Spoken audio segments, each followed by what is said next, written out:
மக்களாக முன்வந்து இந்த அரசு, நலம் காக்கின்ற இந்த அரசு, இன்னைக்கு கூட நலங்காக்கும் ஸ்டாலின் என்ற இந்த மருத்துவ முகாம் நடக்குது. ஆக மக்களுடைய நலனில் அக்கறையுள்ள ஒரு அரசை ஒரு முதலமைச்சர் இன்றைக்கு நடத்துகிறார்னா இந்த அரசுதான் தொடர வேண்டும் என்று விரும்புவது நியாயமானது. அவர்களுடைய விருப்பம் நிறைவேறும். தமிழ்நாடு முழுக்க சீரா அந்த திட்டம் நடந்துகிட்டு இருக்கு. ஆனா ஒரு சில இடங்கள்ல வந்து சேலை, அதாவது பெண்களுக்கு சேலை மட்டுமே, ஆண்களுக்கு வேட்டி மட்டுமே. அது அந்த காடுகள்ல போடையில அப்படி என்ட்ரி ஆயிருக்கு.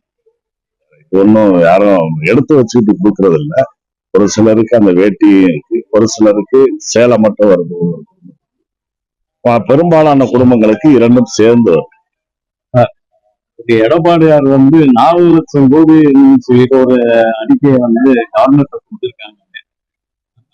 அது என்ன என்னமோ இவ்வளவு நாள் எங்கேயோ தூங்கிட்டு இருந்திருக்காரு, இப்ப யாரோ எழுப்பி விட்டுருக்காங்க. அவர்களுடைய எழுப்புதலின் பேரில் எழுந்துச்சு.